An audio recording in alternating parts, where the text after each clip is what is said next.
Hello students, तो कैसे हैं आप लोग। आई होप आप लोग बहुत अच्छे होंगे और अपनी स्टडी अच्छे से कर रहे होंगे। तो चलिए आज हम आपको इस वीडियो में पाइथागोरस थ्योरम के बारे में समझाएंगे। ठीक है, तो सबसे पहले हम एक राइट एंगल ट्रायंगल बनाएंगे। क्या बनाएंगे? समकोण त्रिभुज। तो ये बना दिया हमने आपके सामने एक समकोण त्रिभुज। ठीक है, ये आपके सामने एक समकोण त्रिभुज बन गया। ठीक है, यहाँ पे ये 90 डिग्री होता है, आपको पता होगा। समकोण त्रिभुज में एक कोण आपको हमेशा 90 डिग्री मिलेगा। ठीक है, और ये जो दो कोण होंगे ये हमेशा 90 डिग्री से छोटे होंगे। कैसे होंगे? 90 डिग्री से ये दोनों हमेशा छोटे होंगे।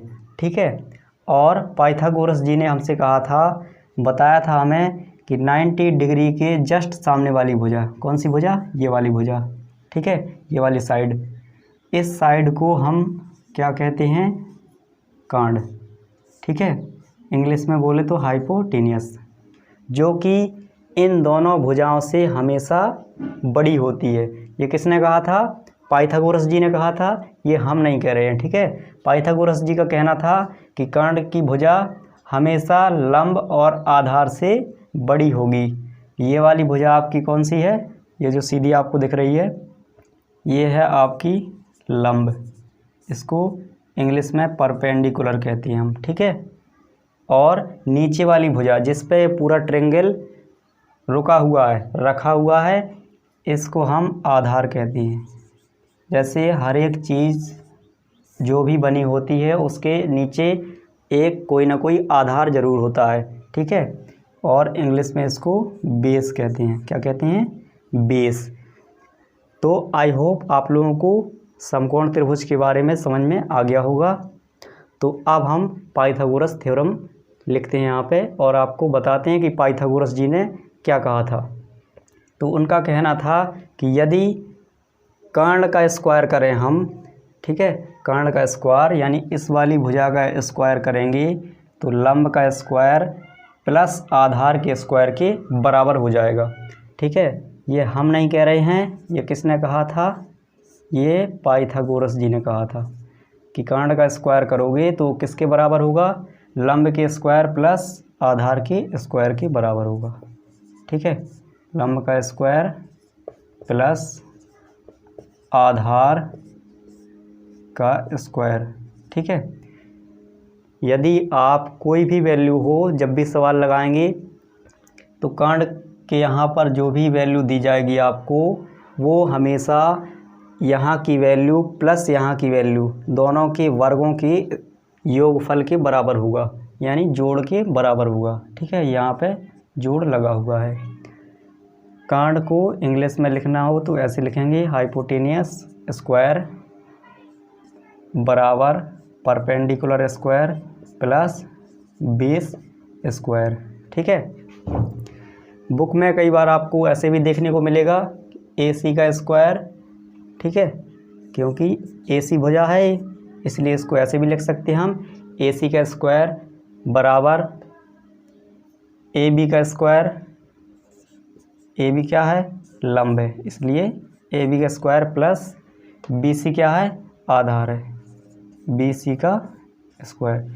इस तरीके से भी आपको देखने को मिलेगा, तो आपको कंफ्यूज नहीं होना है। आप केवल इसको भी इस्तेमाल कर सकते हैं, इसको भी कर सकते हैं और इसको भी कर सकते हैं। चाहे तो आप तीनों को भी लिख सकते हैं। ठीक है, और इस पाइथागोरस थ्योरम के आधार पे आपको एक सवाल भी आपको एग्जाम्पल के तौर पे बता देते हैं, ताकि आपके और जो भी डाउट्स हों वो भी क्लियर हो जाएंगे। ठीक है, तो चलिए हम एक सवाल ले लेते हैं यहीं पे और आपको बता देते हैं। ठीक है, तो आप लोग ये समझ चुके होंगे, तो इसको मैं रफ कर देता हूँ थोड़ा सा। अब हम केवल इस वाले फॉर्मूला का इस्तेमाल करेंगे। ठीक है, जिससे आपको आसानी से समझ में आ जाएगा। जैसे हमने कहा, एक सवाल है आपका जिसमें लंब हमने मान लिया 4 सेंटीमीटर है। कितना है? 4 सेंटीमीटर। और आधार को मान लिया हमने कि ये आपका 3 सेंटीमीटर है। ठीक है, तो अब हम आपसे कहें कि हमें कर्ण बताइए कितना होगा, तो आप आसानी से निकाल सकते हैं। कर्ण का स्क्वायर बराबर लंब के स्थान पे कितना रखेंगे 4, जो कि हमें सवाल में दिया जाएगा, प्लस आधार के स्थान पे कितना रखेंगे 3, ठीक है, क्योंकि हमें सवाल में 3 दिया गया है इसीलिए। तो 4 चौके कितना हो जाएगा 16 और 3 तिरका 9। अब आप इनको जोड़ोगे तो ये आपको मिलेगा 25, ठीक है। तो कर्ण कितना आ जाएगा, यहाँ से आप स्क्वायर हटाओगे तो इस वाले पे रूट लग जाएगा, ठीक है। तो कर्ण वाली भुजा आपकी कितनी आ गई, यहाँ पे 25 का आप वर्गमूल करोगे तो आपको कितना मिलेगा 5। तो कर्ण की भुजा कितनी आ गई, कर्ण की भुजा आपकी आ गई 5, ये वाली भुजा, ठीक है। ये वाली भुजा हमें पता करनी थी, तो ये भुजा कितनी आ गई 5 सेंटीमीटर। इस तरह से आप किसी भी सवाल को आसानी से सॉल्व कर सकते हैं पाइथागोरस थ्योरम के इस्तेमाल करके, ठीक है। और इस थ्योरम का आपका ट्रिगोनोमेट्री में भी बहुत यूज़ होता है। जैसा कि हमने आपसे बताया था कि ट्रिगोनोमेट्री में भी आपको समकोण त्रिभुज उसमें भी आपको देखने को मिलता है और इसके आधार पे आपको सवाल भी लगाने पड़ते हैं, तो वहाँ पर भी आपको पाइथागोरस थ्योरम यूज़ करनी पड़ेगी और इसी बेस पे आप उन सवालों को भी उनके सॉल्व कर सकते हैं, ठीक है। इसलिए कह रहे हैं कि इसको अच्छे से सीख लीजिए और पाइथागोरस थ्योरम आपकी बहुत ज़्यादा काम आने वाली है हमेशा, लाइफ टाइम जब तक आप स्टडी करेंगे तब भी आपको इसका इस्तेमाल करना पड़ेगा, ठीक है।